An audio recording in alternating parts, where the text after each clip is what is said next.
नमस्कार दोस्तों। अभिव्यक्ति चैनल में आप सभी का स्वागत है।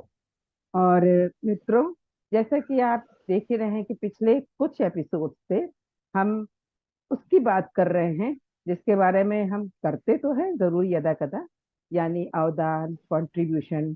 स्कूल में पिकनिक हो, चाहे कहीं हम जा रहे हो, एक साथ मिलके जा रहे हो, फिल्म देखने जा रहे हो, तो सब मित्र जो है कंट्रीब्यूट करते हैं। या किसी होटल में जा रहे हो तो कई बार हम कंट्रीब्यूट कर लेते हैं।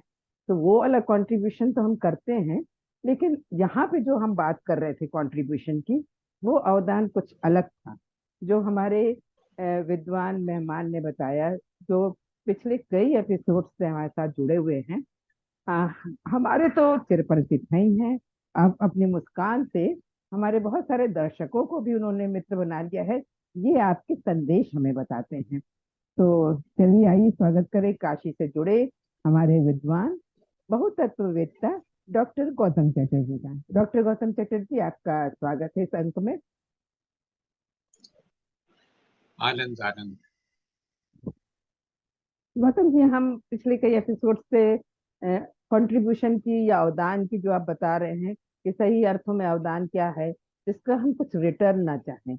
जो रिटर्न ना चाहें वो बात अलग होती है। उसके अलावा भी सही अर्थों में अवदान क्या ही आपने बताया कि जो अंधकार दूर करे, अज्ञान का अंधकार, दुख का अंधकार, या इस तरीके के भी जितने अंधकार हैं। लेकिन जब आपसे हमने रिकॉर्डिंग के बाद भी बात की तो आपने बताया कि अवदान के बड़े स्तर होते हैं। तो आज हम जानना चाहेंगे कुछ नया। लेकिन उससे पहले कई बार ऐसा होता है कि हमारे हाथ में बहुत कुछ होता है और बहुत कुछ नहीं भी होता है।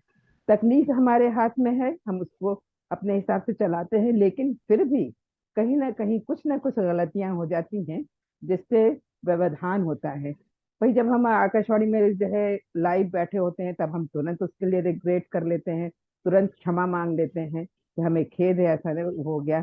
तो पिछले रविवार, गौतम जी, जो हमारा एपिसोड हुआ, उसमें अचानक से वो एपिसोड खत्म हो गया।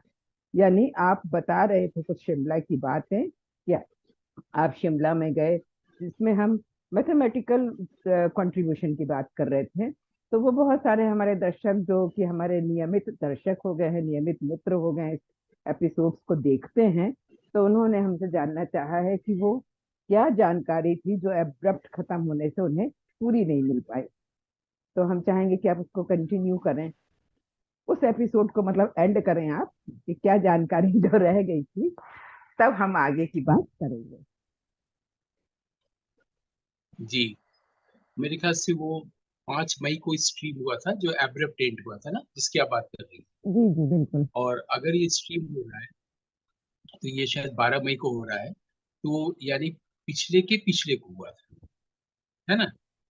तो वो एब्रप्ट एंड हुआ था, उसमें अ, हम लोग जो बात कर रहे थे वो ये था कि शिमला में इंस्टीट्यूट ऑफ एडवांस स्टडीज में जो कि पहले राष्ट्रपति निवास हुआ करता था, तो वहां पर पूरे विश्व के में विद्वानों को बुलाया जाता है और स्पेशलाइजेशन कोर्स होते हैं वहाँ पर। जैसे यूनिवर्सिटीज में होते हैं ना एकेडमिक लेवल पर, तो सेंटर ऑफ एक्सीलेंसी होता है, तो वो उससे भी ऊपर की चीज है। तो उसमें रिसर्च फेलोज ये होते हैं जो आपने मास्टर्स कर लिया है, पीएचडी कर लिया है और एकेडमिक लेवल पर बहुत हायर पर पहुंच गया, उससे भी हाईएस्ट जो लोग जगह पर होते हैं उनको लेकर के वहाँ पर स्टडी होता है।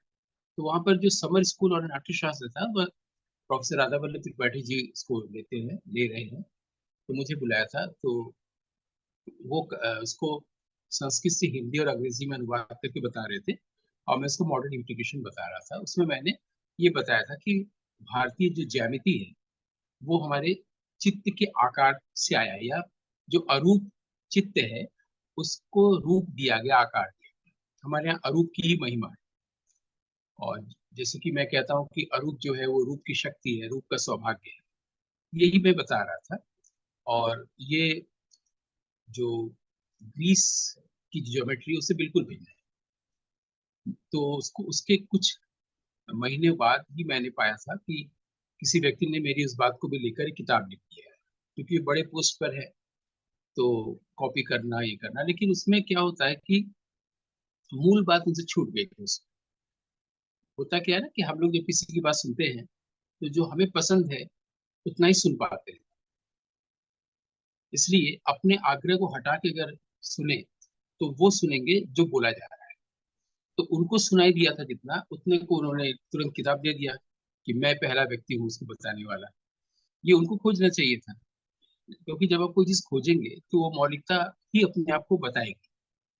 तो उसमें उससे मूल बात छूट गई थी कि ये फायर ऑल्टर्स जो है वो हमारे चित्त के ही रूप लेते हैं, और वो चित्त के नाम क्या क्या होते हैं और वो क्यों वैसे चित्त होते हैं।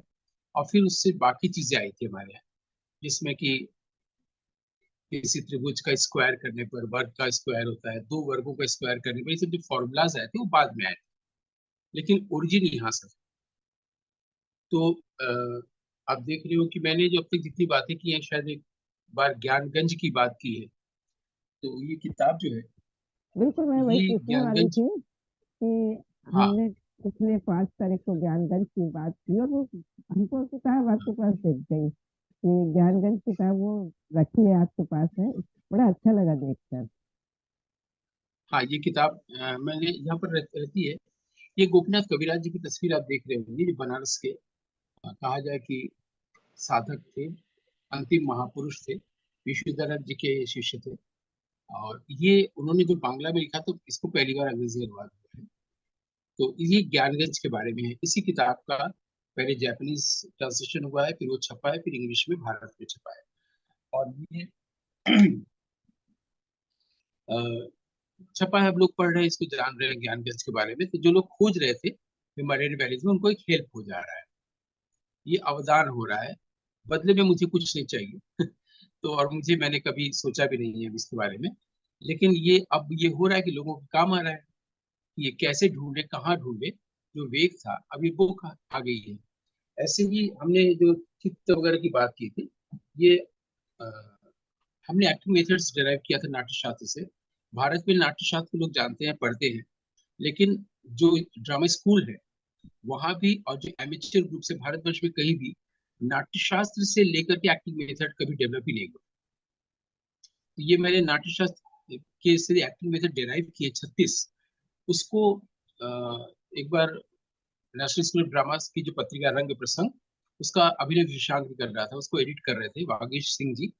उन्होंने मुझसे कहा कि आप मोटी किताब लिखते रहिएगा, फिलहाल एक स्लिम बुक हमारे विद्यार्थियों के लिए तैयार कर दीजिए, और कम से कम 6 एक्टिंग मेथड्स के बारे में एक लेख लिख दीजिए। तो मैंने दिया था, बाद में वो छपा काफी मोटी किताब के रूप में, 50 रुपए का था। और उसमें जितने भी विश्व के सारे लोगों ने जो एक्टिंग मेथड्स के पर कहा है, चाहे वो चार्ली चैपलिन हो, चाहे नसीरुद्दीन शाह हो, सब एक जगह पर है। और शुरू में ही पहला लेख ही मेरा है। और वो फिर इतना लोगों ने पसंद किया कि वो फिर कई संस्करण छपे। अब उसका दाम शायद 500 या ऐसा कुछ हो गया है। अभिनय विशेषांक रंग प्रसंग एनएसजी का, उसमें पहली बार इंट्रोड्यूस किया गया। इसको भी लोग अब बोलने लगे हैं कि हमारे एक्टिंग मेथड्स, हमारे सारे ड्रामा के जिस तो नाट्यशास्त्र है, लेकिन ये करके दिखाने की जरूरत है। जैसे कि मैंने नाट्यशास्त्र के अनुसार ही आज तक नाट्यलेख मैंने लिखा है, और अब तक उसी के अनुसार प्ले किया है। और वो संस्कृत में नहीं किया है, हिंदी और अंग्रेजी में किया है। इवन ये भी बताने की कोशिश की है कि विश्व में जितने भी नाटक हैं उसको नाट्यशास्त्र के अनुसार किया जा सकता है, क्योंकि नाट्यशास्त्र आपको मेथड बता रहा है।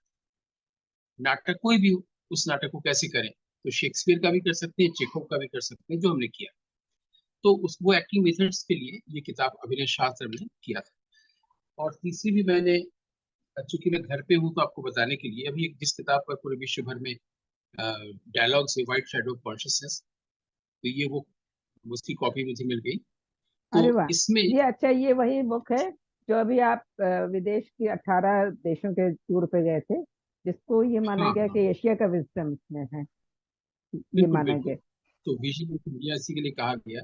और आप ये देख रही होंगी कि ये मैंने, इसमें मैंने दिया है, ऊपर देखिए आयताकार है, नीचे वर्गाकार जी है जी। ना। ये शांत चित्त है, ठीक है। इसमें लिखा भी होगा, ये जो रेक्टेंगुलर है ये शमशान चित्त है, ये ध्रुव चित्त है। और जो ट्रायंगुलर होता है वो प्राग चित्त होता है, वो भी कहीं होगा। ये सब ये किताबें मेरी आ गई हैं।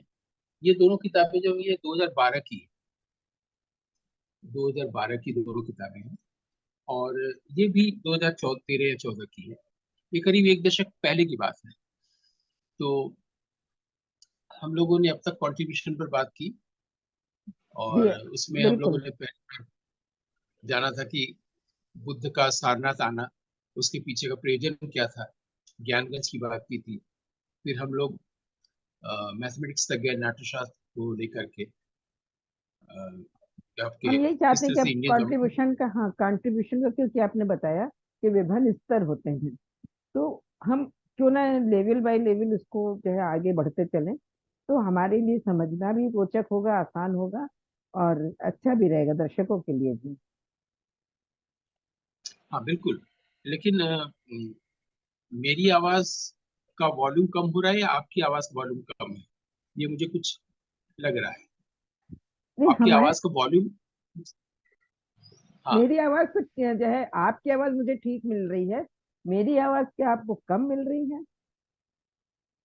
नहीं, आपकी आवाज का वॉल्यूम जो है थोड़ा कम लग रहा है, वॉल्यूम बाकी सब ठीक ठाक है। हाँ। अच्छा, तो आपने अभी क्या पूछा या कहा, वो मुझे फिर से सुनना है। हम ये कह रहे थे कि आपसे जब बात की मैंने, तो जब हमारी इनफॉर्मल बात हुई रिकॉर्डिंग के बाद, तब आपने बताया कि कंट्रीब्यूशन के कई स्तर होते हैं। तो मुझे ये लगा कि हाँ। अगर हम लेवल बाय लेवल एक एक स्तर को जानते चले, तो हमारे लिए समझना भी आसान होगा, और दर्शकों के लिए भी ये ज्यादा सहज सरल होगा, रोचक भी होगा। तो हम चाह रहे थे कि आप अगला स्तर हमें बताएं। अभी तक आपने जो बताया, उसके बाद जो है किस किस तरह के कंट्रीब्यूशन होते हैं। एक्चुअली एक होता है कि हमारे यहाँ पास सामाजिक जगत है, व्यवहार जगत है। व्यवहार जगत से हम लोग पारमार्थिक जगत तक जानते हैं, इसको अल्टीमेट कहते हैं। एक तो रियलिटी वो है जिसे हम सेंस करते हैं कि ये कंप्यूटर है या मोबाइल है ना। और एक होता है कि ऐसी जगह जो कि अल्टीमेट रियलिटी जिसको कहते हैं। तो अल्टीमेट रियलिटी जब भी होता है वो दिखाई नहीं देता है, क्योंकि वो सूक्ष्म होता है, इसलिए वो अमूर्त और अरूप होता है। तो जैसे मैं आपसे अभी बोलूं कि मैं किसी ऐसे किसी ऐसे व्यक्ति के प्रेम में हूँ, मैं किसी के प्रेम में हूँ जिसे मैंने कभी देखा नहीं, तो इस वाक्य को सुनना ही बड़ा कठिन हो जाएगा ना। हाँ, सुनना भी कठिन हो कि जाएगा, समझना भी कठिन होगा। मतलब ये तो एक पहेली हो जाएगी हमारे लिए। हाँ, कि I am in love with someone who I never met, never seen. यहाँ पर देखने का मतलब है कि आंखों से जिसको मैं नहीं देख रहा, लेकिन जिसे मैं महसूस कर रहा हूँ, है ना। अब जैसे अ, मीराबाई कृष्ण को देख रही है, हम नहीं देख पा रहे हैं, लेकिन she is in love with someone ना। तो अब क्या हुआ कि एक लेवल और आगे बढ़ गए हम लोग, थोड़ा और डेप्थ में आ गए। तो इसके लिए सबके अलग अलग अनुभव होते हैं। पहली बात तो ये है कि हमारी जो ज्ञानेंद्रिय है वो तो वास्तव में 10 है, लेकिन हम लोग को 5 बताया जाता है। ऐसी संगीत में हमारे यहाँ कहा जाता है कि जो चक्र होते हैं, जैसे 6 चक्रों की बात करते हैं। मैं समझ रहा हूँ कि आप ये पूछने वाली हो 10 ज्ञानेंद्रिय क्या है, मैं धीरे धीरे बिल्कुल, हाँ, आऊंगा। बिल्कुल, हाँ। हम यही पूछने वाले थे कि तो 10 चलिए, हम ज्ञानेंद्रियां लोग क्या को है। जैसे कहा गया शत चक्र, 6 चक्र की बात की गई है। लेकिन संगीत का अगर आप ग्रंथ पढ़े तो उसमें आएगा 10 चक्र। अब योग के लोग, ऋषि मुनि योगी, ये लोग तो पहले हैं, फिर संगीत के लोग हैं। तो कोई भी आम विद्यार्थी बोलेगा कि 6 चक्र होता है, 7वां चक्र सुना नहीं गया कभी। लेकिन अगर उनको ये जानकारी दी जाए कि संगीत में एक ग्रंथ है जो प्रामाणिक ग्रंथ है और उसमें 10 चक्रों की बात की गई है, तो उसको आश्चर्य होगा कि कैसे है। तो जैसे 6 से 10 चक्र तक जाते हैं, वैसे हमारे यहाँ कविराज जी ने, गोपीनाथ कविराज जी ने 100 चक्रों की बात की। तो ये एक एक करके, एक स्टेप बाय स्टेप हम लोग गहराई में उतरते जाएंगे, इसका अंत नहीं है। जैसे जब कोई किसी को गुस्सा आता है और वो किसी व्यक्ति के प्रति जब अपना क्रोध प्रदर्शित करता है, तो वो सोचता है कि ऐसे मारेंगे वैसे मारेंगे करता है। फिर सोचता है नहीं ऐसे भी मारेंगे, फिर उसके बाद बोलता है नहीं ऐसे करेंगे। वो फिर उसका गुस्सा बढ़ता रहता है, उसका अंत नहीं है। ऐसी घृणा का अंत नहीं है, ईर्ष्या का अंत नहीं है। वैसे ही जो शुभता है, जो पवित्रता है, जो शिष्टता है, उसका भी अंत नहीं, क्योंकि ईश्वर ने सब कुछ ऐसा रखा ही है कि सब कुछ अनंत है। तो अगर आप अच्छे रास्ते पे चलेंगे, या अगर मैं ईश्वर के रास्ते पे हूँ, तो वो भी अनंत है। एक स्टेप और आगे, स्टेप और आगे। बस फर्क ये है कि जो इम्पिरिकल रियलिटी है, इम्पिरिकल रियलिटी उसे कहते हैं जिसको हम लोग सेंस करते हैं आंखों से, कानों से, अपनी ज्ञान इंद्रियों से, है ना। जैसे मान लीजिए कोई कुंड है, कोई सरोवर है, उसमें सीढ़ी है। अब उसमें सीढ़ियों से हम लोग उतरते हैं तब कुंड के अंदर जाते हैं। लेकिन ये जो अल्टीमेट रियलिटी का सरोवर है, उसमें तो कोई रूप है नहीं। तो उसको समझाने के लिए हम लोग बाहरी दुनिया का ही कोई रूप लेते हैं, एज एन एनालॉजी, रूपक के तौर, प्रतीक के तौर पर। तो वहां पर जाके ये कहना पड़ता है कि वो एक ऐसा सरोवर है जिसमें मुझसे पहले कोई उतरा नहीं था। जब मैं उतरा तो सीढ़ियां बनी, अब दूसरे लोग भी उसमें उतरने लगे। मतलब कि सबके लिए अपना सरोवर भीतर होता है।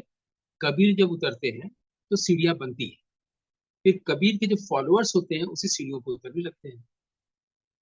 इसी तरह से उसको बाहर के रियलिटी में भी समझा जा सकता है कि कुमार गंधर्व ने एक नए ढंग से गाना शुरू किया, कोई नई शैली। अब कुमार गंधर्व को अगर कोई कॉपी कर रहा है तो उसी की तरह से गाना चाह रहे हैं, जैसे मधु मुद्गल है, शुभा मुद्गल है।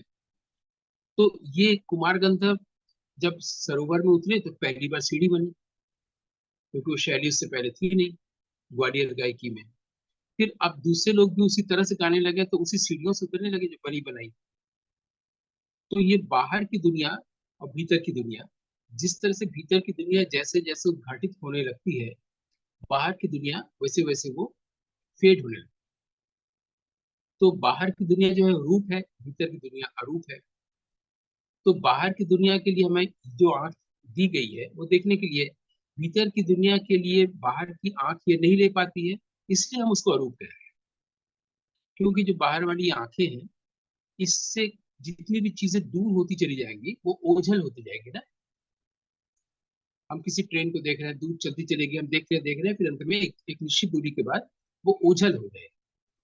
वैसे ही अगर हम किसी चीज की सूक्ष्मता में जाए तो धीरे धीरे वो नहीं दिखेगी। तो वो दूर तो नहीं है, वो इतना पास है कि वो सूक्ष्म है, और इसलिए हमें नहीं दिखता, इसलिए उसको हम अमूर्त बोलते हैं, अरूप बोलते हैं, या ईश्वर बोलते हैं। अब इसको बाहरी दुनिया में से अगर समझानी है तो ये कर सकते हैं कि जैसे एक फूल है, फूल के ऊपर हम कैमरा रखें। अब ये कैमरा अगर धीरे धीरे ऊपर की ओर चढ़ता चला जाए तो फूल के अलावा फूल के पौधे और दूसरे फूल भी दिखेंगे। फिर वो पूरा बाग दिखेगा, फिर वो पूरा मोहल्ला दिखेगा, ऊपर होते चले जा रहे हैं। फिर वो शहर दिखेगा, फिर प्रदेश दिखेगा, फिर देश दिखेगा, फिर महाद्वीप दिखेगा।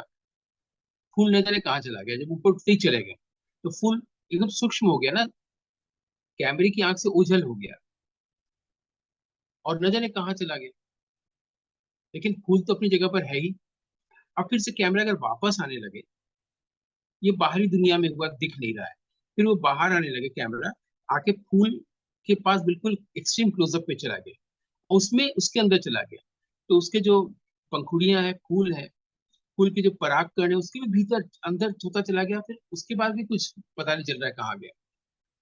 तो जैसे बाहर जाने पर भी कुछ पता नहीं चलता कितनी दूर तक जा सकते हैं, भीतर भी जाने पर पता नहीं चल सकता कितनी दूर तक जा सकते हैं। लेकिन अगर हम बहुत दूर से भी देख रहे हैं, अगर फूल नहीं दिख रहा है तब भी तो फूल है। अब फूल के अंदर भी प्रवेश कर गया सूक्ष्मता में, उसके अंतर जगत में, तो भी फूल नहीं दिख रहा है। इसीलिए जो हमारे यहाँ व्याकरण का पहला ग्रंथ है अष्टाध्यायी महर्षि पाणिनि का, उसमें एक सूत्र है, अदर्शनम लोपः।